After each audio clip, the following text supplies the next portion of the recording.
Hello everyone, నేనైతే ఈరోజు ఒక మంచి రెసిపీ మీకు చూపించాలనుకుంటున్నాను. ఇది వచ్చేసి కస్టర్డ్ పౌడర్. ఈ కస్టర్డ్ పౌడర్తో అయితే ఇలా ఫ్రూట్ మిక్స్ చేసుకోవచ్చు, చాలా బాగుంటాయి. ఏం లేదండి, ఒక హాఫ్ లీటర్ పాలు మరిగించుకోవాలి. ఇలా ఒక 3 స్పూన్స్ కస్టర్డ్ పౌడర్ తీసుకొని అందులో కొన్ని పాలు పోసుకొని మంచిగా మెల్ట్ అయ్యేలా కలుపుకోవాలన్నమాట. ఒక హాఫ్ కప్ పాలు అయితే సరిపోతుంది ఇది కలపడానికి. ఇంకా ఈ పాలు అయితే మంచిగా బాయిల్ అవ్వాలి. ఇలా బాయిల్ అవుతున్నప్పుడు ఒకసారి కలుపుకున్న దాని మీద వచ్చే పొంగు కూడా మంచిగా అందులో స్ప్రెడ్ అయి ఉంటుంది.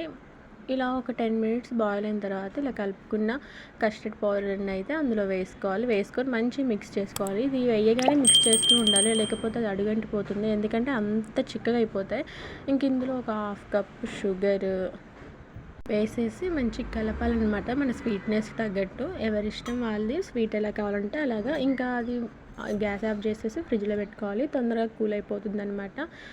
ఇది కూల్ అయిన తర్వాత ఎంత చిక్కగా ఉంటుందంటే క్రీమీ టెక్స్చర్ వస్తుంది. మీరు చూస్తూనే ఉన్నారు కదా ఎలా ఉందో, చాలా క్రీమీగా ఉంటుంది. ఇప్పుడు ఇందులోకి మనకి నచ్చిన ఫ్రూట్స్ ఏవైనా వేసుకోవచ్చు. ఫ్రూట్స్ అయితే నేనైతే 4 టైప్ ఆఫ్ ఫ్రూట్స్ అయితే వేసాను. Dragon fruit, Apple, pomegranate, banana.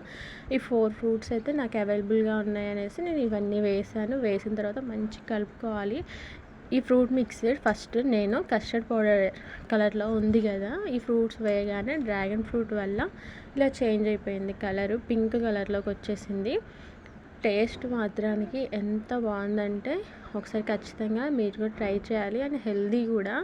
నాకైతే చాలా బాగా అనిపించింది. ఇంకా దీన్ని అయితే ఎక్కువసేపు అలా ఒక 5 మినిట్స్ అలా ఫ్రిడ్జ్లో పెట్టేసుకుంటే ఇంకా కొంచెం ఫ్రూట్స్ కూడా చల్లగా అయిపోతాయి అన్నమాట. సో వీడియో నచ్చితే లైక్ చేయండి. Okay, bye.